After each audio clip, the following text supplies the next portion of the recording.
and the Xiaohongshu users, don't post on that app if you're not going to post in Chinese or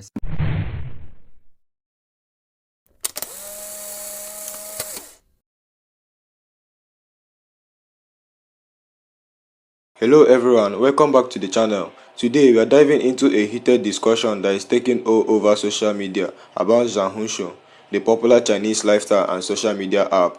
A guy recently sparked a lot of reactions when he said, on behalf of most Chinese people and Xiaohongshu users, that if you are going to use the app, you need to respect its culture. Let's break it down. On behalf of most Chinese people and the Xiaohongshu users, don't post on that app if you're not going to post in Chinese or respect the culture of it. Like, it's okay to use the app if you're American, and it's okay if you're not Chinese to use that app. But it's one thing to just consume the content, it's another thing to try and change it. There is no place for you to complain that you don't understand anything when clearly the design of the app was not made for Americans and was not designed to be in English. Like, there is no place for people to try and infiltrate that app that was already designed for a certain audience. Because he's like 100% right. This is just... I know it wasn't intended that way, but I feel like a lot of people do take the approach of like, I'm just going to take this over and make it mine. Like, man, America, we're good at colonizing people, aren't we? He's not the only creator I've seen post this, but what I will say is for me, seeing his video and some of the other videos I've seen having the same content has really struck me as, once again, I'm in my own blue bubble, right? After the election, there was a lot of, like, just shock because I knew more people supporting her and rallying for her and young voters than I knew hateful old people. So a lot of us were really shocked because we were like, she was doing so good in the polls, she was doing this, she was doing that, she's more qualified, she should have won. And then we had to sit back and be like, are we just in our own blue bubble? Was our algorithm only showing us what we feel and believe and think, right? We were focusing on the good, on the people who want to do better. Because right now, all I've seen for the last couple of days has been people being like, oh my God, I'm learning Mandarin. Oh my God, they're so kind over there. I want to make sure that I respect them. I have seen nothing but people with good intentions going over there, or people being like, I've downloaded the app more to stick it to the government, but I'm not really partaking in it per se. Like, I'm scrolling and I'm liking videos and I'm following people, but I'm not posting or trying to Americanize it. I'm trying to figure out how to, you know, translate and how I can, if I do post something, post it with both American and Chinese so that everyone wins. And I think that's really sweet. But it is apparently another example of me being in my own little bubble of good people. Because so many creators are saying, like, don't come on here and disrespect us. Don't come on here and complain that you don't understand Chinese. Don't do this, don't do that. And I'm like, who's doing that? Who are these awful people doing this? They must exist if people are getting upset about it. But I'm not personally seeing it. I'm in my own little blue bubble of good people. God. Why do so many people talk? I'm actually terrified of this. I don't want everyone on TikTok to move onto the Xiaohongshu app, and this is why. Some people are calling it Red Note, and it actually translates to Little Red Book. I just feel the xenophobia coming, and I'm not trying to gatekeep this app, but it's not good that most of TikTokers, American TikTokers, are moving on to Xiaohongshu. I don't know if you heard about it, but Xiaohongshu is getting really popular, and they're thinking about changing their IP, separating mainland China from the US, which means that Chinese Americans won't have access to Chinese content. This is sad and hurts me in a lot of ways because I've been using Xiaohongshu for 3 years now, and I use it a lot for inspiration and to share my culture in the brand. Like, that's my creative outlet. I'm on Xiaohongshu at least 2 hours a day almost. I use it to learn, to find cute makeup, to find cute outfits. There's so much inspiration on there. And I love sharing culture. That's what our brand is for. The hundreds of thousands of Americans that are going on there and changing the Chinese content into more Americanized content feels really wrong. It feels like it's trying to Americanize Xiaohongshu, which the point of Xiaohongshu was so that we can get more into Chinese culture. I don't know, it feels really sad. I just hope that the Xiaohongshu algorithm doesn't change. And if you're watching this video, you're most likely not the problem because you're my audience. But without Xiaohongshu, it will look a lot different for the Chinese American community. I want to be able to take the inspiration on there and share it with you guys, but I'm not for all Americans going on there and putting their Western views onto Xiaohongshu, if that makes sense. Anyways, that's my rant. I'm just a little sad over it because I just hope that Xiaohongshu is not the place where all Americans are going and changing it up. Hello, TikTok refugee. 你们好, I'm Janine. I'm a Chinese American, and I feel like I need to justify and defend both countries just a little bit from someone who has traveled and lived in both countries. So yes, everything you see on Rednote, it's real.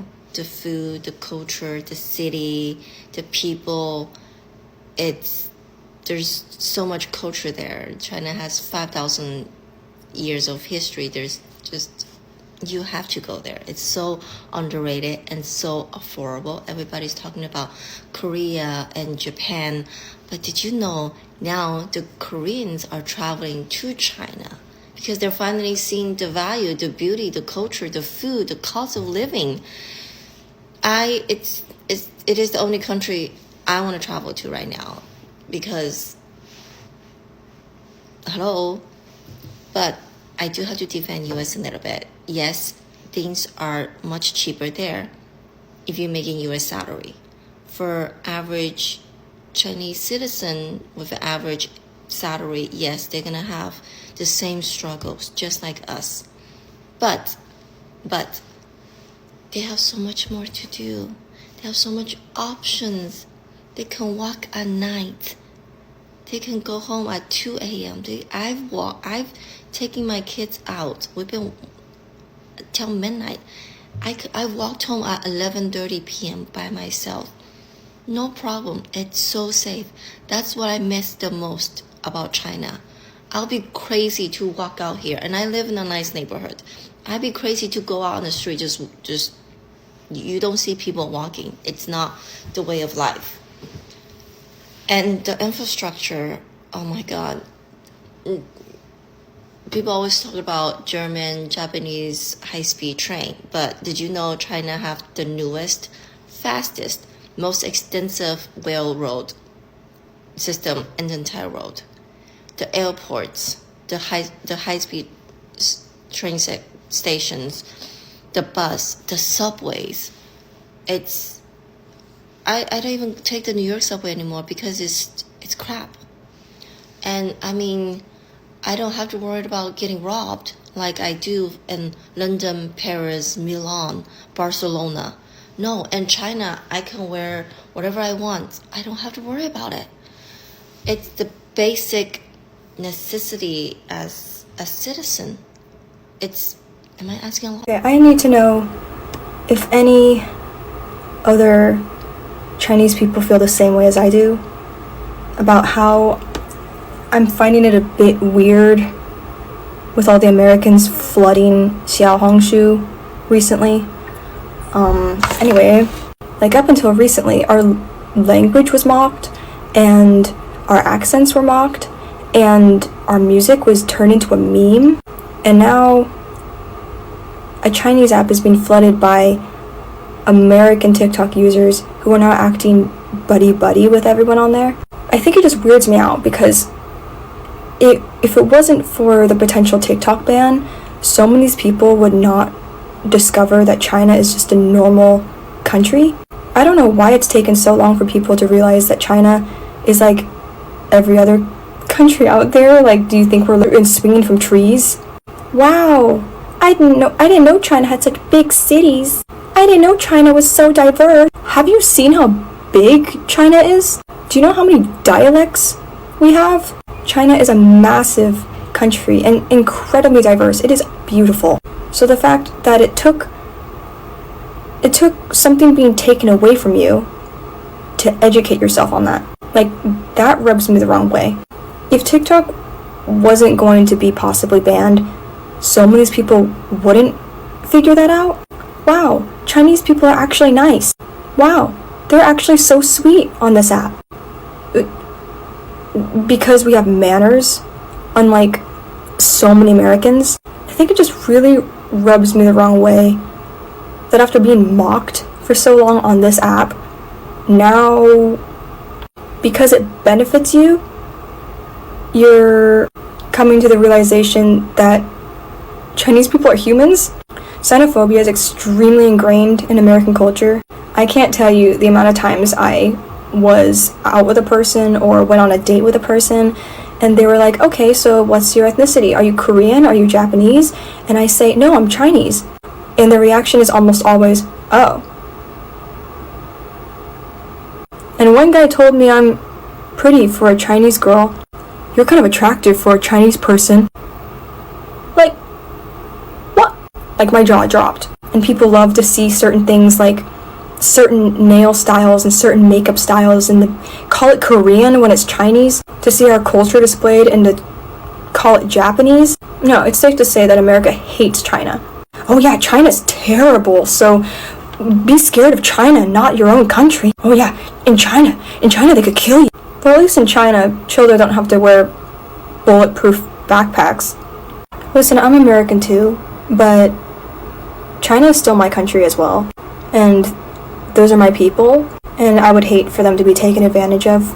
And they are so kind to let us into their safe space. And now I'm seeing posts that are like skibbity or like really stupid memes. I don't even want to talk about the comments I've seen on Chinese men's posts. Yeah, can we not comment "rail me daddy," please? And the sad part is, they don't know what that means. So it just feels like another way people are taking advantage of them. Stop infantilizing us too. Oh my god, your English is so cute. Oh my god, they're so cute on that app. What is with people loving to infantilize Asian people? I don't get it. Anyways, I will be taking down this video if it reaches the wrong audience. So yeah, that's just my 2 cents. Okay, So, yes, there are a lot of discussion about the property tax, the housing, the food, the jobs. So I want to clarify something. For the property, yes. So the main point is you need to understand the trade-offs. What are the trade-offs? We don't pay the property tax every year, but we use the property for 70 years. After that, we can inherit to our child, inherit from our parents, or give pass after we pass away, we can give it to our child with a tax. It's not high, it's totally affordable. But in the meantime, you need to know that the land is the country's. So whenever the country decide to develop some important project or massive railways, they might ask you to move out and tear down your house, which is obviously reported a lot by the Western media, but they never talked about the money they pay you, right? So usually for the location, it should be very important for the government, so they will pay each person billions, maybe sometimes millions of money, just to buy the new house, so you can get the money directly from the government and to find a new location wherever you want to buy, or you just take the money away without buying anything if you have enough apartments in other places. Or sometimes the government will trade you with a bigger house in a further location, so you can choose just to move there. I know these 3 methods, and I know people choose either one of them. We even have people having old apartments in the downtown area a few years ago, and then their apartment got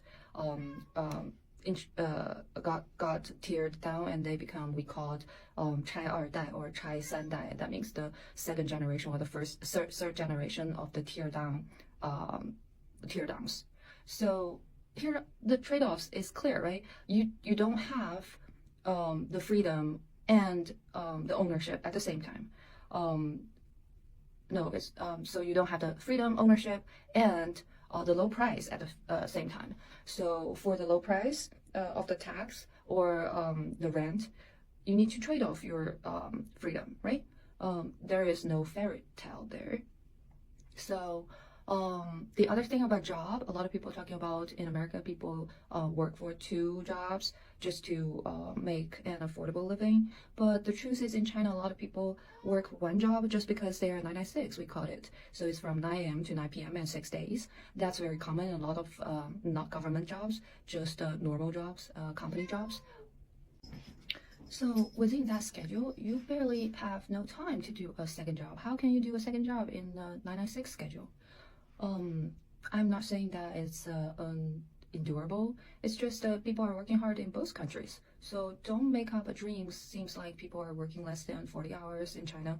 It's not true. As far as the young people that I know in China, we don't work less than 40 hours. We even invade the Western's work-life balance. That's a dream for us. That's might be a stereotype for the normal people's life here in US, but that's what we heard. In Western, people have the work-life balance and they can work remotely at home without going to the crowded subway or the buses every day, just for the commute, you know. And I also want to talk about why people in China and Western think differently. So I have seen videos talking about Chinese people are like a team mindset, instead in the contrast that the Westerns have this individualism mindset. That is because of the history. I know that I saw that everyone know about the history, about the civilization, about the origin. Like the Eastern culture start from the continental civilization, which is the inland. Like we have huge farmlands, and the countries are big at that time, so people need to gather together. They need a central government to control for the huge infrastructure such as the water system, and they need military. So that's why in China people are always thinking about the teamwork, like individual is not that important in comparison with the whole big goal of the team. And also for the peacefulness of Chinese people, that's because we are from the farmers. We want a stable and peaceful environment so that life won't change that much, and everything can grow, right? But for the Western, it starts from the maritime civilization, from the Greek time. It's like 4,000 something years ago, and it started from the islands. So people need to trade between the island. That's why the democracy comes. So individual and individual, there are no hierarchy in between each other. And also there are pirates for that time, right? Around First World War or the Second World War, even the pirates going out and colonize other countries are legalized by the royal family, right? So you need the adventure spirit. You need the freedom to have guns. So I thought this is just everybody knows the history, and that's why the mindset is totally. Let's dive into the Xiaohongshu debate because there is a lot to unpack here.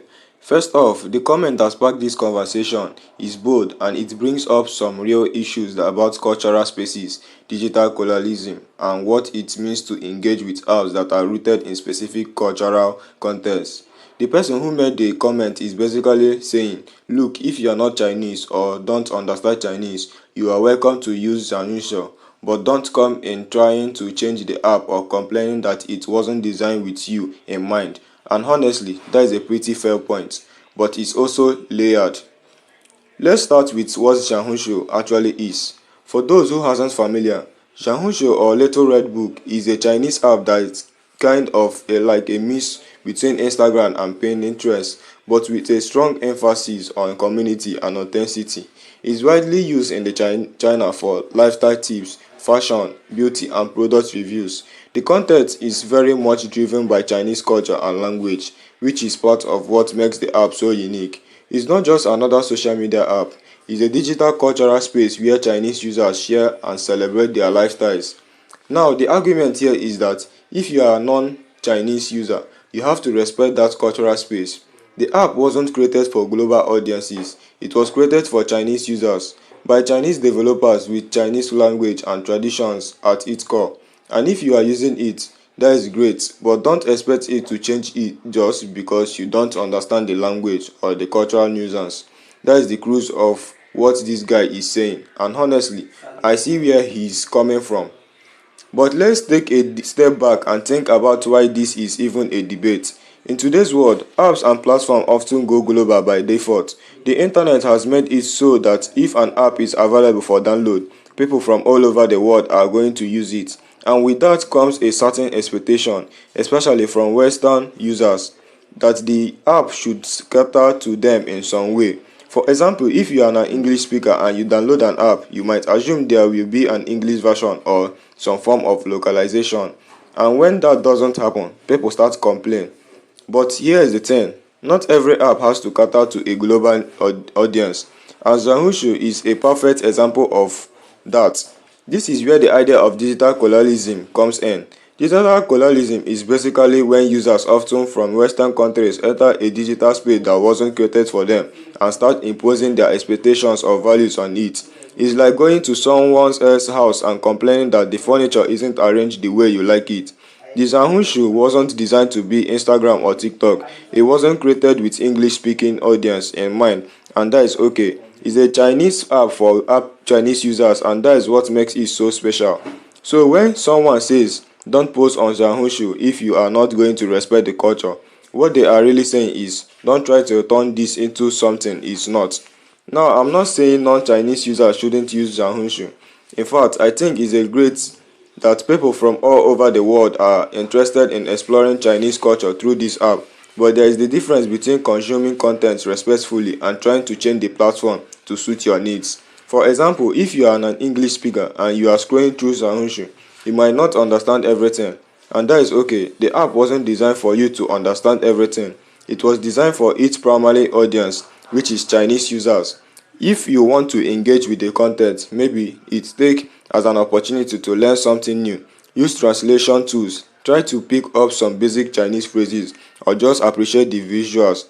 But don't complain that the app isn't in English or that the content doesn't cater to you. On the flip side, let's talk about the argument against this guy's comment, because there is a valid counterpoint here. Some people might say that if an app is available internationally, it should expect to accommodate international users. In other words, if Xiaohongshu wants to expand its users base and compete on global level, it might need to make some adjustments, like adding more language options or creating features that are more inclusive for non-Chinese users. And that is a fair point, especially from a business perspective. If Xiaohongshu wants to grow and attract users from outside of China, it might have to evolve in some way. But here is the thing, does it have to grow internationally? Does it need to cater to non-Chinese users to be successful? Not necessarily. There is also this idea of cultural gatekeeping that comes up in a conversation like this. Some people feel like saying don't post on Xiaohongshu if you are not going to post in Chinese is exclusionary. They see it as a way of saying this space isn't for you, and that can feel alienating, especially for people who are genuinely want to engage with the app and learn about Chinese culture. But I don't think this is about gatekeeping. It's about the recognizing that not every digital space has to be globalized. Some spaces can remain deeply rooted in their origin culture, and that is okay. In fact, it's important it preserves the authenticity of the platform and ensures that it remains a space where the original audience feels at home. Ultimately, I think the debate boils down to a question of respect. If you are a non-Chinese user on Xiaohongshu, are you using the app respectfully? Are you trying to engage with the content in a way that honor its cultural contents, or are you imposing your own expectation on it? There's nothing wrong with being curious about other cultures or wanting to participate in them, but there is a way to do it that shows respect for the people and the culture that created the space you are entering. So what is the takeaway here? For me, it's about balance. Non-Chinese users are welcome on Xiaohongshu, but they need to understand that this is a Chinese app designed for a Chinese audience. It's okay to use it, but use it with respect. Don't expect it to cater to you, and don't try to change it. Instead, take it as an opportunity to learn, to explore, and to appreciate a different culture. And for those who feel excluded or frustrated by the language barrier, maybe this is a chance to reflect on how often non-English speakers have to navigate English-dominated platforms without the same level of accommodation. That is my take on this debate, but I did love to hear what you think. Do you agree with the guy who said non-Chinese users need to respect Xiaohongshu's culture, Or do you think apps like this should be more inclusive for international users? Let me know in the comments below, and let's keep the conversation going. Thank you for watching, and let's continue this conversation in the comments below. Let's all share our thoughts and perspective with one another. Don't forget to like, subscribe, and hit the notification bell to stay updated on this story and more. I will see you in the next video.